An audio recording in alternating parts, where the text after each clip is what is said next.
Mikey, the holidays are coming Oh up, my and so there's gosh. going to be a lot of family gatherings. True. So we got to talk about some games that are good for the whole family.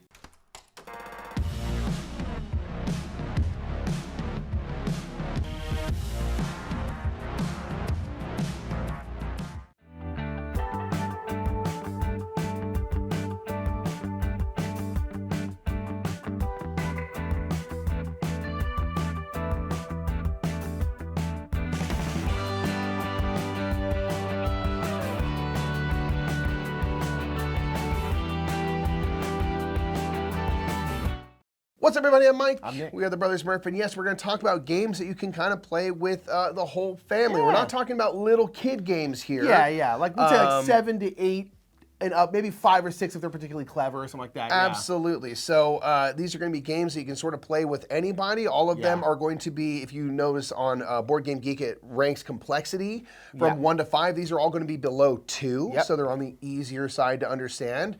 Some of which can accommodate a larger group of people, and they're things that tend to be liked by just about everyone. Yeah, and scale well. So they play at least up to 4 very well. Higher if it has a higher player count. Something that's going to play with a lot of different kind of people, and you can just get to the table easily.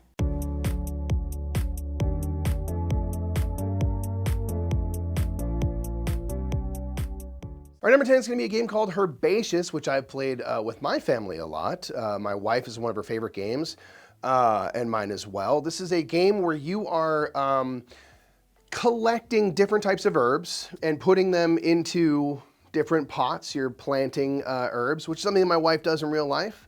She's a bit of a witchy woman, which is very cool.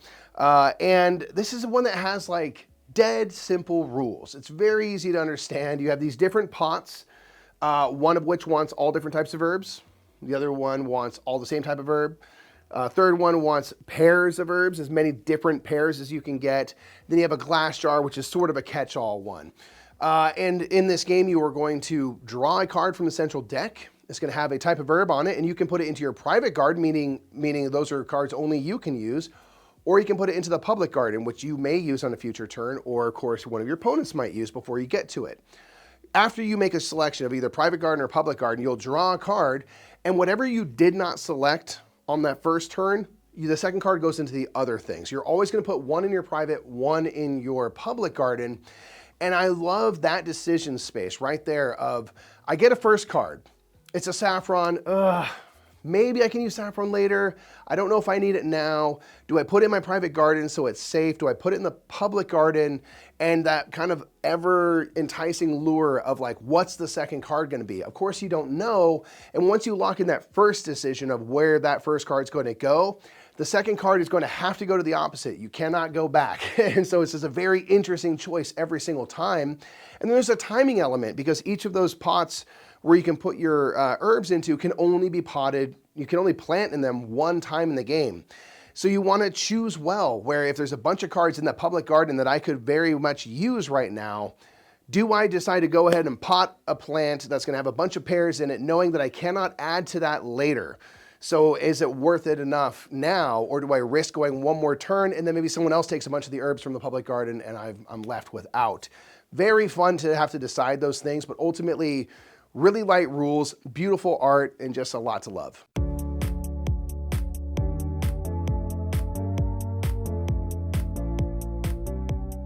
Number 9 is going to be Scout. Scout is a great family game, and I know this because we have played it with like our brother and sister, and a bunch of other people. We just have introduced it to tons and tons of people, and it always goes over very well. Scout is a card shedding game where you are trying to get rid of your hand of cards. Sounds easy enough. The problem with this one is you are given a hand of cards and you have to take them and you cannot rearrange them. Most times in card games, trick-taking games, you rearrange some stuff like with things.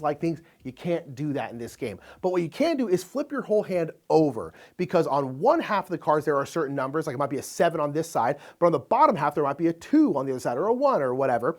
And so you can basically keep your hand like this or flip the whole thing over and take it the other way instead. And then what you're trying to do is you're trying to shed your cards. And so the start player will play cards and they can play like a 2, and then the next player has to beat that 2. So you can either play a higher value card in this situation, or you can play more cards. So the person can play like 2 1s, a set of 1s, or like a run like 3 4. That's more cards, so it beats that 2, that goes away. or actually you take that card and those are points. And then the next person has to beat that, and then again can have a higher value thing, or they can put down more cards. That's how you're doing. You're kind of going around, and then if it gets to the point where you cannot beat it, you can then instead do what's called scouting. So scouting is a big part of the game, where if you scout, you will throw the person a point from the supply, so they'll get a point if you scout, and then you get to take a card from the card that's down on the table, so the cards that they have played. And you can take a card from either end of that, and then you get to put it anywhere in your hand. So you can kind of fix your deck how you want when you do that. And the thing about this game that's also tough is because you can't rearrange your card, when you want to put out, like, say, 3 7s, your 3 7s need to be next to each other in your hand of cards. You can't take a 7 from here, a 7 from here, a 7 from here. They have to be next to each other. So scouting and shedding strategically to try and get your cards together in your hand is pretty much the entire game. That's a huge part of the game. It's very fun. It's easy to understand for people. And it's just really fun to put down a big, like, 5-card hand. And people are like, oh my God, how am I going to beat that? It's really good. I love Scout. It goes over great with everyone. It's just a great family game.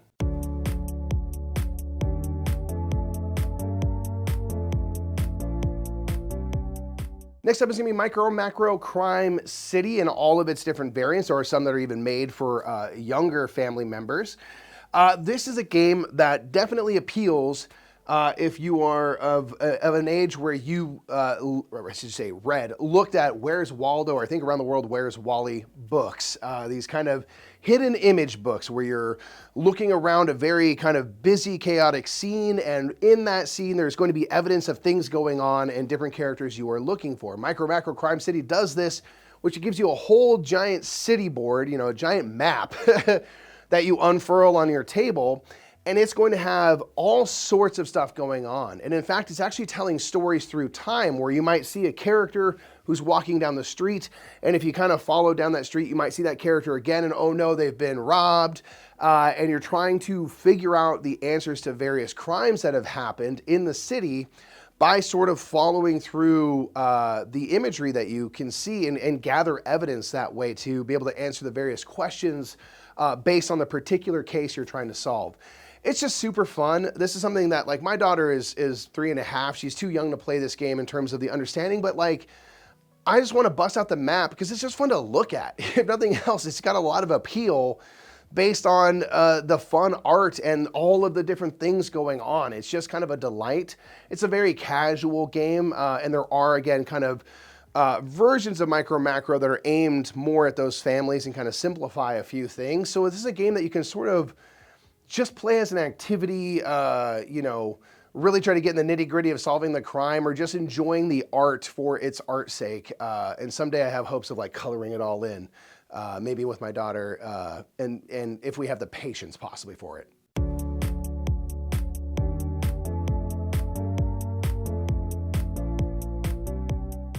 Number 7 is going to be New York Slice. I love New York Slice. I feel like no one talks about this game anymore. I think it's a great I split, you choose game, and it's a perfect theme for it because it's based around pizza. It's based around New York pizza, and so and it's very well done. The box looks like a pizza box. The rules look like menu. The score pad looks like an order, like where you take orders. It's very thematic in every single way. It's great. But nonetheless, this is a game where you're going to take a bunch of different slices of pizza, put them together in a big old mess of a pizza pie, which is going to have all different kinds of slices on it. And then if you're like the lead player, you are then going to split this pizza up into equal spots, equal portions, equal to the number of players. So if you're playing a 4-player game, you have to break it up into 4 portions. And then the person to your right then gets to choose first, and then everyone chooses one of those portions, and then you choose last. So I Split You Choose is a really interesting mechanic for that reason, because you need to split it in a way where whatever's going to be left over is something that you actually want. If you're playing like a 3-player game, you don't want to have like one slice, and then the rest of the pizza, because the first person's go, yeah, cool, I'll take that whole pizza, thank you so much, right? So you have to split it in a way where you're giving people what they want, but you're also getting what you want. And then, so what you're doing is you're grabbing these pizza slices, and they are numbered. So there's like 3 3s, there's 4 4s, there's 5 5s. They're all different kinds of pizza. And then at the end of the game, whoever has the majority in each of those numbers are going to score that many points. So if you have 2 3s and someone else has 1 3, you have the majority, you're going to get 3 points. And you kind of go all the way up through, I believe, 11 is pepperoni is the highest one. And so that's a big one, but you're kind of like, you know what? I know Mary over here, she's collecting a lot of pepperoni, so I'm gonna throw 2 pepperoni slices in this one because I really want the 8 and the 6 because I'm already doing really good on that. So you're like, oh good, she took it, okay, I can get this now. It's really, really fun. It's a great game. It plays 2 to 6, and I actually think it plays really, really well at all of those player counts. It's pretty easy to teach. It's just set collection, like, hey, you're trying to get the majority of these pizza slices. It goes over well. Everyone loves pizza. It's great. I love New York Slice.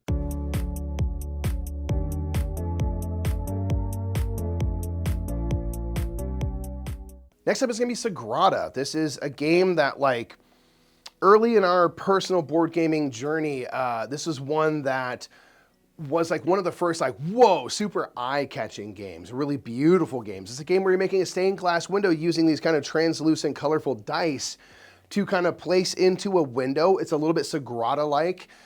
In that you can't have the same color of die touching or the same numbers next to each other. So it's got some of that satisfaction of the kind of puzzliness of a Sudoku, I should say. And you are doing this by drafting these various dice. You're gonna have a window that's gonna give you some parameters of certain spaces that have to be filled with certain dice, either color or number. You're also gonna have various goals you're trying to go for, where you're trying to go for, again, certain colors, certain numbers, certain sequences within your rows and columns and on and on. But at the end of the game, you're gonna have this very beautiful kind of display in front of you. You're gonna have all these kind of colorful dice that catch the light and stuff like that. And I think that kind of appeal mixed with, you know, something like a Sudoku that's familiar, makes this game very appealing for a large audience type. So if you like those kind of, puzzly, spatial type games, this one is just put into such a beautiful package that I think everyone is going to at least enjoy aesthetically.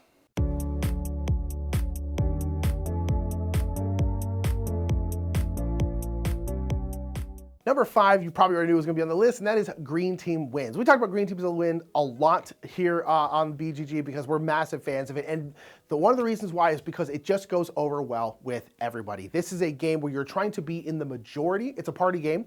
You're trying to be in the majority, so there will be a card that comes with. The cards are either a fill-in-the-blank card, a this or that card. Will have 2 options. You choose this or that, or a essentially best of 3, where there'll be 3 options and you choose one of those 3. And you want to be in the majority. So if it's like a this or that, you want to choose which one you think everyone else is going to choose. If you are in the majority, once everyone reveals their answer, you go on to the green team because the green team wins, and you essentially get 1 point. If you were already on the green team and you stay on the green team, you get 2 points. If you weren't in the majority, you get kicked over to the orange team, and the orange team sucks. And so that's the game. That's what you're doing. You're just trying to be in the majority, but it just causes all of this like ruckus where you're just like annoyed at people because they didn't choose the answer you thought they should have chosen. And it's one of those things where like a lot of times you want to choose the answer that you personally think. Like I think this would have been the right answer, but you're not choosing that. You're choosing what you think other people are going to choose. And it just causes a bunch of ruckus, and it's great. But the real testament to why this should be on the list is because our mom, Mike and I's mom, does not like games. She actively hates games, all games, board games. She doesn't like them at all. And she will not ever play them with us. And somehow she played Green Team Wins with her boyfriend's family, and she loved it. And now she actively requests that we play Green Team Wins at like family gatherings, which again, for our mom is insane. You have no idea how, like we're still having to come to terms with, we're like, who are you? This is not the mother I was graced with. So that goes to show with Green Team Wins how good of a family game is where even our mom will play it, and she hates games.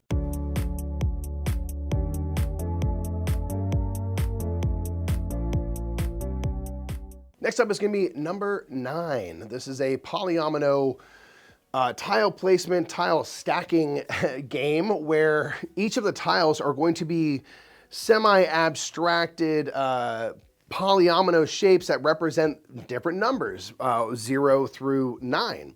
So you have 10 types of numbers. And what's going to happen is you're going to be drawing cards, and each of the values are going to appear twice in the game. There'll be 2 1s, 2 0s, 2 9, I was going to say 10s, not 9, 9s, 8s, and so on. When a card gets drawn that shows a 4, for example, everybody in the game will take that number and add it to their display. You can either add it kind of onto the base that's touching the table and building out a nice big base, or if you have a nice base built out, you can actually start stacking on top of your base onto the first level above, and those things are going to start generating points, because at the end of the game, you're going to look at your display, and whatever level something is on, so the base is 0, right? So if it's on the first floor or second floor or third and so on, you are going to take the value of the number. So it's 8. If it's on the third level, it'll be 8 times 3, that's 24 points. So ideally, you build out a nice big base, you start building up, but you wait for your high value numbers to go as high as possible, because of course they're going to have a higher, multiplier. And it's just a really tricky, perfect kind of polyomino where it's obviously abstract. It's just numbers. There's no other theming going on. The other thing that's kind of really fun about this game is if you have multiple copies or access, you can actually play this game with an unlimited amount of people. Everyone just needs to have access to 2 of each of the numbers. So it plays, up to 4 players in the box, but we've literally played this at conventions with multiple copies with over 50 people, because you can all, play so long as you can see what number is up. Everyone can grab that tile and play. So highly recommend, if you enjoy this one, get multiple copies if you got a big family and just rock it out.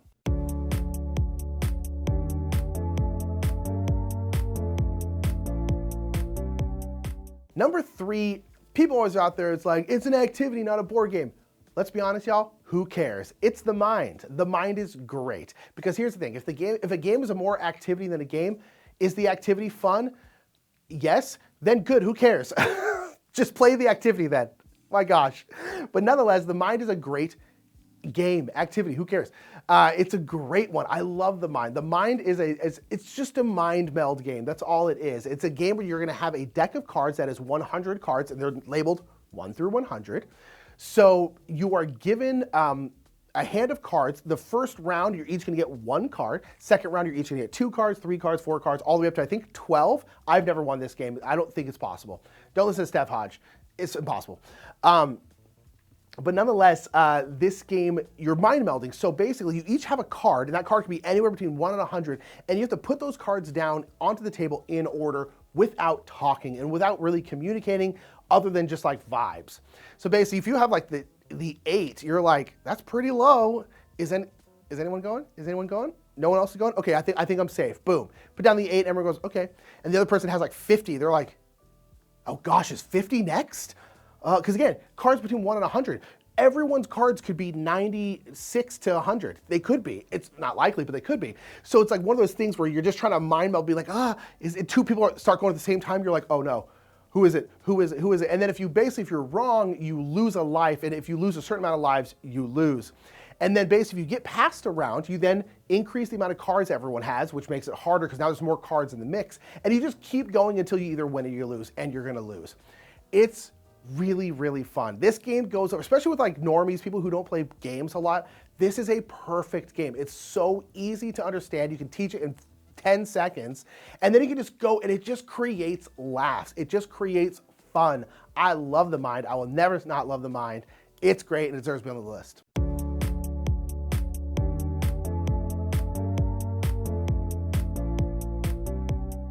Next up is going to be Draftosaurus. Draftosaurus is a game that I've played with many different family members. Can't wait to show it to my daughter. This is a game that has just such high appeal. It's got great art. It's got little dino meeples that you're placing out onto your zoo. You're making a dinosaur zoo. And things like that just make it so enjoyable to play as a physical experience. And it's dead simple as well. So this is gonna be a game where you are gonna have a handful of meeples, dino meeples to be exact. You're gonna choose one of them to add to your zoo. There is a die that gets rolled that gives you certain limitations. It either has to be on the left half of your zoo or the right, or sort of the top or the bottom, things like that.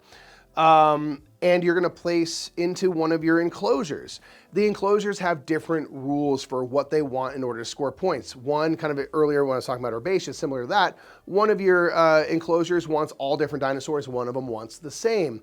One of them you want pairs of the same dinosaurs, so little couples and stuff. Another one you can put any 3 dinosaurs, and if you get exactly 3 in there, it scores points.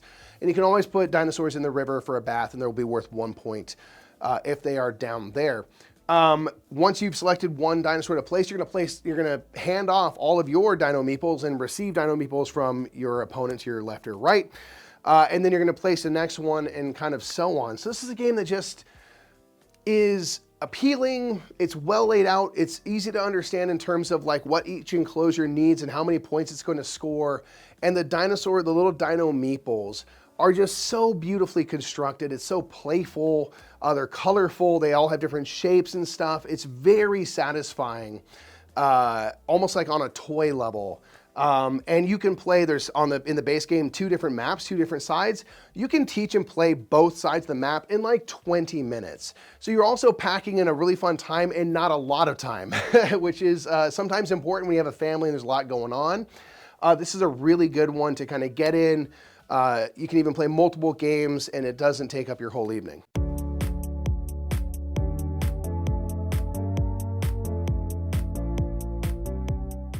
Number 1 is going to be a game that, for some reason, it just goes over so well, and this is going to be Karuba. Karuba is a really interesting, it is essentially kind of what roll and rights turned into, but it was kind of before roll and rights were really much of a thing. Karuba is a great game where everyone has the same set of 35 tiles, somewhere in there, and basically everyone also has on their board, there are going to be a couple different like temples and then a couple different explorers, and your explorers going out and trying to find these like hidden temples in the jungle. And everyone has the same amount of tiles, and so everyone kind of has their tiles laid out except for one person who shuffled all their tiles, and they're going to flip over the top tile, let's say it's 14, and then everyone has to take their 14 and put it somewhere in their little grid. And basically what you're trying to do is you're trying to get your adventurers to their respective temples. So there's like a blue temple, blue adventurer, that kind of thing. You're trying to get them there first. If you get there first, you're going to gain points. You'll gain more points for getting there quicker than everyone else. You'll also be putting out these gems on your board, and if you stop on a spot with a gem, you get to take it. Those will be worth points as well. And it's one of those games that just, I don't know, it goes well. It's simple, people understand it, and it's just so fun to see what everyone does. Because when I first started playing games like this, you would assume that everyone's going to do the same thing. Like, oh, everyone's going to do the exact same thing I do because I'm a genius. But no, it's not even that. You just kind of assume, and you look over, you're like, oh, you put that one there. Interesting. Okay, I put this one here. Okay, and it's just fun to watch people's stuff move around, and it just works well with families. It's a low stakes game. It's not necessarily particularly raucous because not everyone likes really big raucous kind of party games. It's just chill. Everyone can play it. It looks nice. And I don't know, it's just, Karuba just sings, and it really, really sings at that family level. It's wonderful. And on top of that, if you have multiple copies of it, you can technically play this game with an infinite amount of people because everyone is using the same tiles as whoever's flipping over theirs. So you can kind of play it with everyone. So get a couple copies, especially if you can find them on sale somewhere, and you can play as a big group, and it's just great. So those are 10 games that we like to play with the family, yes, even our mom, which is not nothing. That is a big deal, honestly, for our family. She does not like games. But nonetheless, those are great family games that you can play with the whole family. So let us know down in the comments below what games you think are really, really great family games. There's a ton of them out there. So please pop in the comment section with other good choices. And we'll see y'all later. Bye.